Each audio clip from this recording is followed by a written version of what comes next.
Не помню, кто сказал, но сказал он красиво, что архив – это искусство помнить.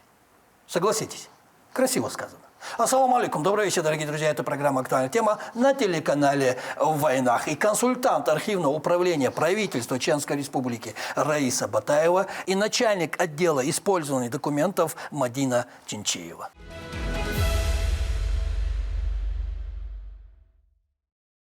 Маршал, и сразу переходя к нашему разговору, согласитесь, красиво сказано, да? Да. И, как говорится, актуально и в тему. Или я не прав? Прошу. Нет, очень даже правильно сказано, потому что действительно архив, он сохраняет все аспекты жизнедеятельности человека, в том числе, естественно, и культура, и обычаи, и быт, и нравы. Все это оседает в архивных документах. И преподносение вот этих документов, оно и есть искусство, потому что из большого вороха документов надо выбрать непосредственно то, что является истинным, то, что является познавательным для человека в будущем. И главное оружие архива – это правда. И ничего, кроме правды или факты, утверждения, которые нужно доказывать и проверять. Да. Вы знаете, мы как архив, мы храним и правду храним, и неправду храним, потому что мы обязаны... А разве бывает такое? И правда, и неправда? Конечно, бывает. И правда, и неправда, потому что... В архиве я имею в виду, не в жизни. Нет, в архиве есть документы, которые описывают и правильные вещи, и то, что было, и то, чего не было. Фантазии людей тоже там в документах отражены. Даже элементарно взять тоже наше выселение. Там в документах так преподносится, что люди выселялись чуть ли не культурно. Трехразовое горячее питание. В каждом вагоне медсестра. Для спецпереселенцев. Для спецпереселенцев. Медсестра. И медсестра, и трехразовое горячее питание. Ну давайте вспомним. Ведь мне мои родители рассказывали ужасные вещи. Вот сейчас даже вот вспоминая это, мне уже немножко тяжело об этом говорить, потому что это было страшно. Но ведь согласитесь, мы должны и то сохранить, но обязаны, я считаю, обязанность всех этих людей, которые были в выселении, их очень мало осталось, говорить об этом, писать об этом, чтобы донести, а что же правда, а что неправда. Потому что если мы сегодня живы, те, которые знают, как это было, и те, которые слышали от непосредственных родителей, от непосредственных людей, которые там были, мы это знаем, где правда, где ложь. Так, архив правды, которую надо доказывать. Да. Это правда, которую надо выбрать правду, надо, я сказала бы так, из вороха документов выбрать правду. И факты, которым нужно найти доказательства. И факты, да, вы совершенно правы, да. К сожалению, А не сложно вот так каждый раз доказывать правду? И нужно ли правду доказывать? А если вот так поставить вопрос? Ну, вы знаете, в любом случае надо уметь работать с документами. Документы пишут разные люди. Каждый пишет со своей позиции и о том, как он понимает. Поэтому очень важно, чтобы с документами работали люди, знающие эту ситуацию, потому что по рассказам, я, как и Мадина скажу, моей мамы, я знаю, что никаких санобработок не было, никаких остановок на каждой станции, и где их кормили. Когда я спросила у моей мамы, она заплакала, она не видела всего этого. Поэтому обязательно нужно воспоминания тех, кто прошел через горечь, унижение, утрату. Это нужно. К сожалению, нужно уметь выбирать из документов зерна правды. Так получается, что это уникальная наука, в которую входят и история. Очень много. Очень много. И источниковедение туда входит. Как и работать, организация архивного дела. Как работать с источником, как находить правильно. Даже вот в университете преподают источниковедение и учат, как работать с источниками. И даже там, в этом предмете сказано, что нужно уметь отделять правду от просто мнения того, кто писал.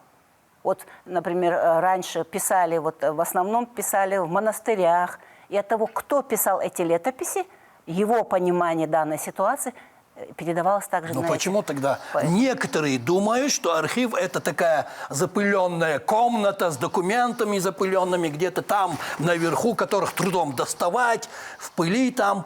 оказываться. Вы знаете, когда я вот впервые пришла в архив, я тоже думала... Вот как вам такое мнение? Да, оно бытует почти у всех, наверное. Потому что, вот я же говорю, когда пришла первый раз в архив, я думала, а нужно ли мне это? Это в этом где-то подвале находиться, что-то в этой пыли копаться. А нет, простите, там никакой пыли нету на этих документах. Просто так, как бы скажу цитату такую, что все время обрабатывается. Пыли там априори нету и не может ее быть. Но что хочу сказать, это очень интересная работа. Вот она меня затянула. Я пришла в архив временно, но осталась уже больше 30 лет в архиве. Да. Меня это затянуло. Это болезнь. Это болезнь. Вы 30 лет работаете Я в архиве. Больше 30 лет работаю, да, работаете в архиве. Второй год я работаю в архиве, да. Да. Так вы из тех, кто по крупицам, частицам Да. собирал наш современный архив. Да, да. Так правильно будет, если я скажу? Все правильно, потому что когда я пришла, архив был, документы были. Это были период до наших печальных событий конца 20 века. А позже нам пришлось собирать именно каждую бумажку, каждый клочок бумажки, обрабатывать, ставить на учет их, чтобы сегодня мы могли судить о том, а что было, а как было. Даже сегодня, перебирая газеты тех лет, вот мы сейчас собираем газеты, уже осознаешь, а что было, а что сейчас стало, а чего мы могли бы избежать, что мы должны были обойти. То есть это вот реально сегодня, если подрастающее наше поколение будет в этих документах рыться, смотреть, оно пойдет правильнее, оно будет, мне кажется, лучше нас, умнее нас оно будет. Без архива нет, и не будет, и не может быть истории. Все правильно. Вы знаете, даже помню, когда я 22 года назад пришла в архивное управление, Мадина говорила, что были документы водной границы Чечни. Так, Мадин? Морские границы морские, Чечни. да. Морские границы Да. Чечни? Да, Ну, теперь да. этого, конечно, нет, этих документов. Но вот еще тогда они были. Поэтому, к сожалению, очень много утрачено. И собирать... Вы знаете, даже ведь память человека, мозг человека имеет важное хранилище, это архив. Насколько важен архив. Своеобразный архив. Все наш мозг. правильно. Да. То, что важно, он держит хранилище. Мы имеем и в мозгу. Настолько важно иметь вот этот архив. Не только в мозгу, но и в обществе. Поэтому вот эти все документы, это ведь не просто бумажки или ворох бумаг, кипы бумаг.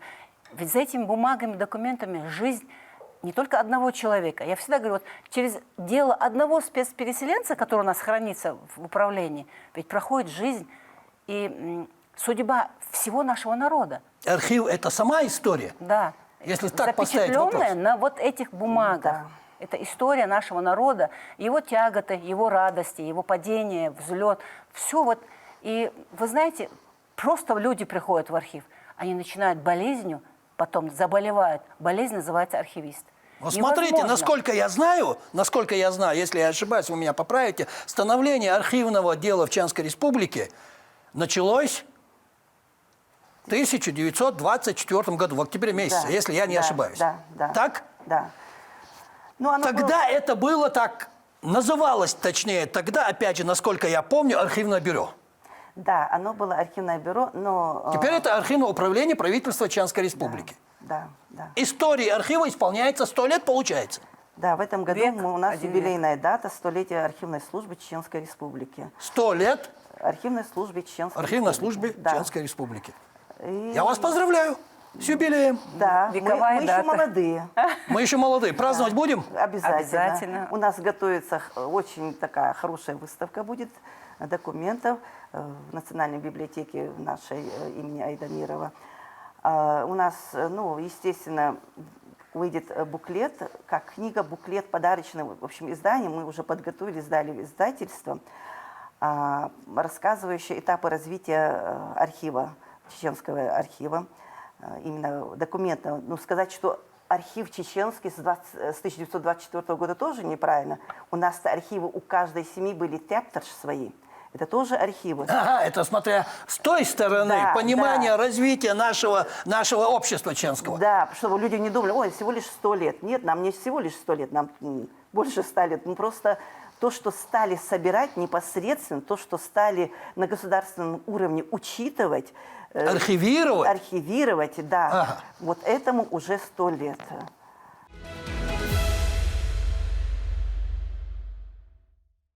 Простите меня, а сегодня что собой представляет наш архив? Можно такой вопрос вам задать? Да, сегодня архив – это совокупность уникальных документов. Хотя мы потеряли 85% архивного фонда республики, но мы за вот этот период, начиная с 2000 года, вот мы восстановились 9 сентября 2000 года, вот с того времени мы собрали уникальные документы в региональных архивах, федеральных архивах, вышли за рубеж. У нас даже есть те документы, которых у нас не было даже до уничтожения нашего архива. То есть сегодня это совокупность уникальных документов, ценных, которые... Самый уникальный документ, самый важный и дорогой документ нашего архива. Вы знаете, я считаю, что все они уникальны. Ну, это понятно. Архив, все документы очень важны, нужны. Это понятно. Но да, самый такой документ, который с трепетом вы берете, так... Письмо шейха Мансура мне нравится. Ну да, интересный. Очень интересно. Есть такой документ? Да, 16 век. Письмо. Есть. У нас самый первый документ, он начинается с переписки о том, как делегация из современное название Чечни поехала в Астрахань, чтобы уже завязать отношения с царями. Да, с Иваном IV. Да. Вот этот документ самый первый, мне он тоже интересен, хотя вот вначале разбирались, как же чего, потому что написан он старославянским языком, но это все читаемо, все это можно... Это времена Кокотского, или Да, как фамилия его? Кокотский, Кокотский. Да, Шейх Мурза и сын его Батай. Это те времена? Это те времена. Ну а как у нас сохраняются все эти документы? Как обеспечивается сбор, хранение? Как все это происходит? Вот то, что мы получили сейчас, это копии, ну, они на правах подлинников. Их теперь, зная горький опыт, мы все оцифровали, эти копии. Они у нас в электронном формате сохраняются и не на одном носителе, а на нескольких носителях. Есть страховой фонд, есть сервера, которые обеспечивают хранение. Потому что если что-то потеряется, где-то оно в любом случае сохранится. Смотрите, архивные материалы, Раиса, я вас перебью, прошу прощения. Это общенациональное историко-культурное достояние нашего народа. Вы это переводите в цифру. Не опасно? Вы знаете, мы еще что делаем? Вот что мне сейчас нравится, наша работа, ведь мы издали более 40 научных книг, научно-документальных. Для чего мы это сделали? Они же выходят тиражом и 1000 экземпляров, и там побольше, и меньше. Что бы ни случилось, у кого-то какой-то экземпляр все равно сохранится. Да. Мы это издаем, мы это обнародовываем, мы это в библиотеках тоже рассылки делаем, по учреждениям делаем рассылки. И на сайте, да, Мадим, мы выбрасываем? На сайте выставляются эти От бумажного мы не отходим? Нет, мы не отходим. Нет, мы никак не можем, потому что, как бы ни говорили бы, немножко архивисты, может быть, и старомоды в этом плане, но я, например, не знаю, хотя мне говорят, что вот это там навечно вот это, да, ну, еще у нас не было такого в прошлом, чтобы мы могли сказать, что электронный вариант, он навечно сохранен. Поэтому от бумажного отходить нам даже не рекомендуют. Мы и не собираемся отойти от него, но мы сейчас все время издаем наши документы, чтобы они сохранились. Ведь вот азбука Каиди Досова, она вот с 19 века. Вот я не знаю, может еще где-то есть, но я знаю, что один экземпляр сохранился в Австрии, в музее.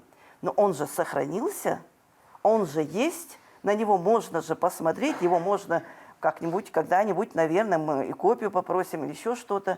То есть это есть документ, все. И если мы будем издавать документы, публиковать их, они сохранятся. Хоть где-то, хоть как-то они сохранятся. А где мы публикуемся? Где публикуется наш архив? Где посмотреть документы? У нас, я сказала, более 40 сборников документов. Именно по разным Мадим, вы это сказали, но они где? Они есть в библиотеках, есть во всех наших. Они есть во многих школах. Да. Они есть у многих исследователей. Университеты. Все учебные учреждения мы раздаем. Мы их раздаем, чтобы, то есть...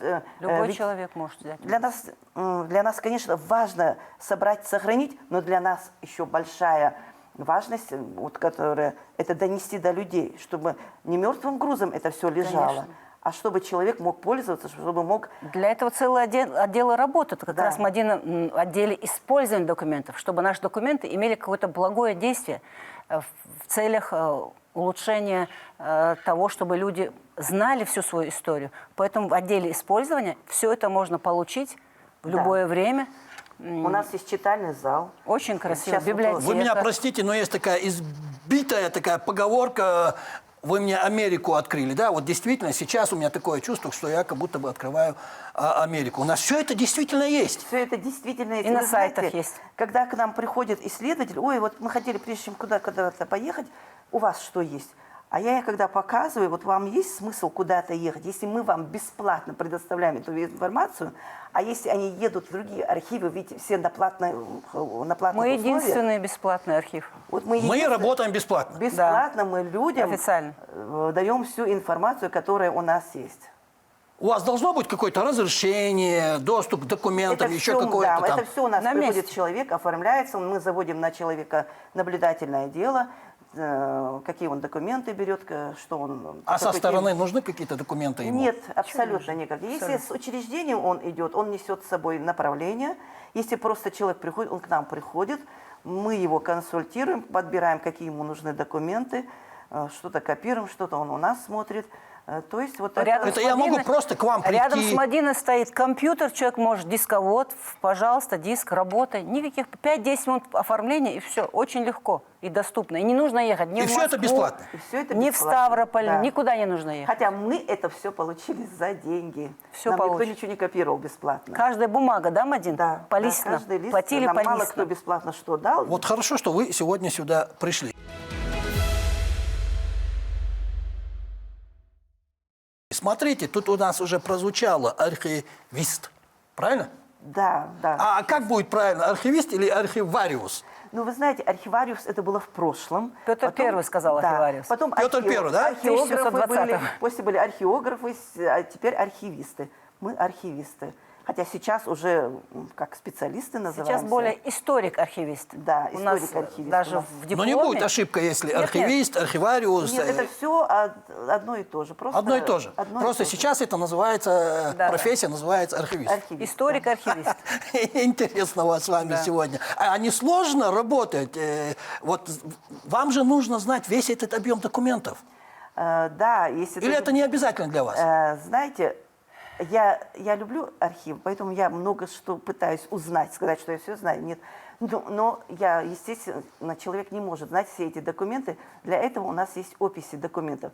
И на нашем сайте, на архивном сайте, все названия документов, они опубликованы. Вот если вам нужно найти какой-то документ, заходит на наш чеченский архив, если даже просто так задать его, и архивные фонды. И там есть поисковик, по которому можно найти, какой документ интересен. Это общедоступный сайт. Можно зайти всё- с Чечен-архив, А какой набираешь. у нас фонд, если спросить так, вскидку, можно сказать? Какой фонд? Объемом, да. А, Какой у нас 162 фонда у нас. Сколько? 162 фонда. Фонд 162 фонда. Да, это Фонда. название разное, Но это да. большой массив документов. Туда Да, входит более еще... полумиллиона уже документов у нас собрано, так что... Более полумиллиона документов Да, да. есть у нас документальных, исторических, Да. в обороте, в архиве Да. в Чеченской Республике. А не сложно с ними работать? Это же история. Радостно. Это же радостно. память народа, это история. Ведь там же нужно аккуратно в перчаточках, чтобы как бы... Это не такой сложно? трепет, Ломали, смотреть эти документы. И вы знаете, мне больше нравится бумажный вариант. Вот когда Почему? смотришь, вот все равно какой-то трепет, переворачивать эту бумагу, фотографии, особенно эти спецпереселенцы, это вообще моя болезнь, анкеты их, листы, где они заполняют, каждый месяц подпись ставят. Если ты не пришел на 5 дней, там сажают на 5 дней тебя, там потом на 2 года сажают. Вся эта жизнь человека, семьи это проходит в этом деле. Они бывают от 10, 12 и больше листов. Это такой трепет смотреть. Это болезнь, вы знаете, мы больные люди все, я честно говорю. Но Невозможно. действительно, казалось бы, архив, да, так со стороны послушаешь, архив, архивист. Ну, казалось бы, человек сидит на одном месте, там перебирает документ, ну, что тут интересного? Казалось бы. Да, казалось бы, но оказывается, это Мы очень опровергаем интересно. все это. Мы опровергаем. А удается опровергать? Мы в первую очередь Да. патриоты своего народа и патриоты своей республики. Вот до Хорошо, мозга костей. хорошо. А кто определяет ценность документа? Или собранный какой-то архивный материал? От чего это зависит? Вы знаете, мы когда выезжаем за пределы республики, мы же ищем наши документы, мы уже, если честно, мы не смотрим ценные, не ценные документы. Все, что касается Чеченской Республики, народов ее населяющих, для нас это ценно, для нас это важно, потому что у нас свое утеряно, поэтому для нас каждый документ ценен, важен. А вот насколько его ценность важна, это уже каждый исследователь сам будет себе определять.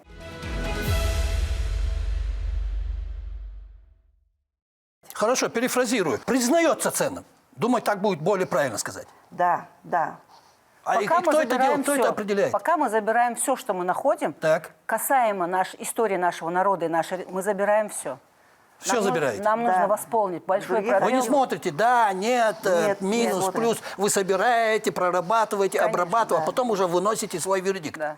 Насколько он ценен Нет, или насколько он важен. Вот этот вердикт, вот, ценен, не ценен, выносится, когда не обрабатываются учреждения наши. Ага. Вот, например, ваше телевидение, мы должны обработать документы. У нас есть отдел, который обрабатывает документы ваши все, дело производства. Тогда у нас есть отдел экспертизы ценности документов. Он определяет, нужно ли хранить этот документ или не нужно, потому что есть документы постоянного хранения, есть документы временного хранения. Есть документы... Секретного.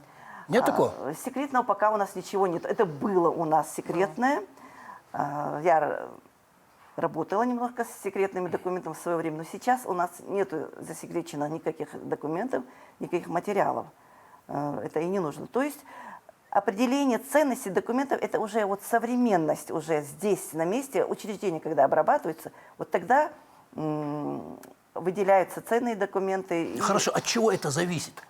Ценность. От чего зависит? От значимости документа, от жизни того, общества насколько это раскрывается, нашего. это по истории. А если взять ценность как вот для человека, ведь потом, когда люди уходят на пенсию или для чего-то, им нужна своя зарплата, им нужно свой стаж работы. Правильно. Вот эти документы, они хранятся 75 лет. Вот этот срок, он определен над этим ВНИДАТ, то есть это научно-исследовательский институт, который в Москве, он разработал и дал, определил сроки хранения документов.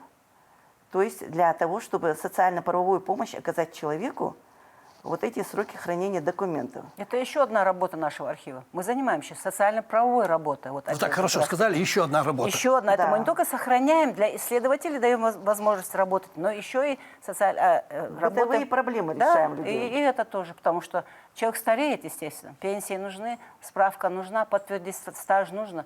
И вот отдел Мадины работает над восстановлением и стажа, и заработной платы.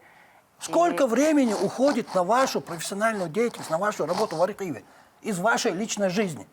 Вы знаете, наверное, даже и домой порой приходится приносить работу, потому что когда ты увлечен, что-то делаешь, это нужно все завершить, что-то, пока мысль эта не ушла.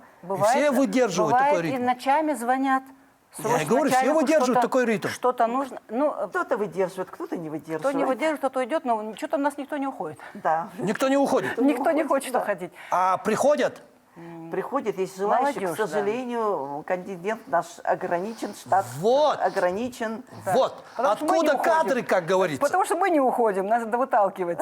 Потому что человек, не любящий историю, не любящий эти документы, он не сможет там работать. А мы, любя, и поэтому, вы знаете, мы ведь приходили, никто не писал, но работая с документами, появилось такое желание опубликовать. И у нас очень многие публикуются. И в газетах, и в журналах, и статьи. Архивисты публикуют. Архивисты, да, да. публикуются. Вот Да, это вот на конференциях желание, выступают, да, да, конференции, разных, преподают в вузах, конференции, ток-шоу, в общем, круглые столы. Вот недавно с Севастополем круглый стол был, оборона Кавказа, приезжали с очень многих регионов. Там мы задействованы везде, потому что вот это желание показать документы, рассказать вот то, чем мы занимаемся, вот оно нас просто толкает идти вот во все эти, говорить, писать. Честь вам и хвала за вашу работу. У меня других слов нет. И мой последний вопрос нашего сегодняшнего разговора. А вот чем может помочь вам житель Чеченской Республики? Скажем, в сборе архива. Что он может принести в архив? Вы знаете, вот мы в начале еще нашего восстановления и писали, и в газете, и даже на телевидении просили газеты. Мы хотели старые газеты сохранить. Нам приносят. Старые какие-то документы, нам их мало, но приносят. Вот даже мы уже издали 5 книг по семейных спискам. И вот в последнем сборнике, который мы подготовили и уже издали, там несколько посемейных списков сел мы получили от простых людей, которые в свое время, в советское время, ручкой переписывали свое село, кто там жил, какое у них было хозяйство. Документы, да? Да. И мы их опубликовали. Единственное, мы внизу пишем, чтобы вот такой-то человек принес это, потому что мы должны указать шифр документа, где он хранится. А тут человек сам принес. Как обычно, источник. Мы везде пишем источник, откуда. А мне вот, как занимающаяся Великой Отечественной войной, мне, естественно, нужно, чтобы люди приносили сведения, потому что над 4-м томом мы уже обсуждали с вами. Вот хотел у вас спросить. Над 4-м томом книги памяти работаем. На каком уровне завершения? Завершение уже. Книга памяти, 4-й том. Каждый человек важен. Очень бы не хотелось, чтобы кто-то остался неизвестным. Поэтому, если кто-то, население нашей республики, кто-то не вошел в наши книги, и родственники в смысле, конечно, если бы принесли бы сведения, были бы очень благодарны, потому что помощь населению нам очень нужна. Поэтому... Спасибо за такое обращение. А вот теперь действительно последний вопрос под конец нашего разговора. В этих томах сколько собрано уже наших представителей Чеченской Республики, которые принимали участие в Великой Отечественной войне? Вот в 3 томах ковали победу. У нас собрано 30 409 человек. На сегодняшний день? На сегодняшний. Но в 4-й том вошли уже более 4000. Но они просто еще пока не опубликованы. Но вот опубликованы 30 409 участников. О которых мы можем войны. Смело говорить. 30 тысяч участников. 409, 30,5 тысяч получается. Кстати, мы, наверное, единственный регион, где под каждым человеком, участника войны, пишется источник. Это, как мы уже обсуждали, это околоисторики, Пыхаловы и так далее, чтобы не было у них вопросов, откуда взято это сведение. Вот поэтому мы пишем взятое сведение, мы пишем источник. То ли это Центральный архив Министерства обороны ЦАМО, то ли это, у нас еще несколько сайтов, то ли это наши дела спецпереселенцев, которые проверялись всеми, где написано, что он участник войны. Там бывают документы уникальные, где его красноармейская книжка, где его наградной лист. Военные билеты. Да, билеты, Мадин. Очень много документов. Даже наградные листы отдельно бывают. Настолько интересные документы. Это такой трепет касаться этих документов. Поэтому и это тоже, как источник у нас идет в наших книгах. Кстати, у нас в архиве не делится там, кто-то чем-то занимается. Мадина занимается и нашими книгами память. И когда нужна там помощь, у нас вот все оно как-то вот взаимосвязано. Мы вот как целое, я не знаю, как Мадина сказать. Единое целое. Да, Мадина, единое целое. Единое целое. По-другому нельзя. У нас в архиве по-другому нельзя. Спасибо вам. Спасибо вам за вашу работу. Низкий вам поклон за сохранение истории нашего народа. Удачи. Спасибо. Спасибо, что пришли, ответили на мои вопросы, высказали свое мнение. Хочу еще раз поздравить с наступающим 100-летним вековым юбилеем. Всех вам благ. Спасибо огромное.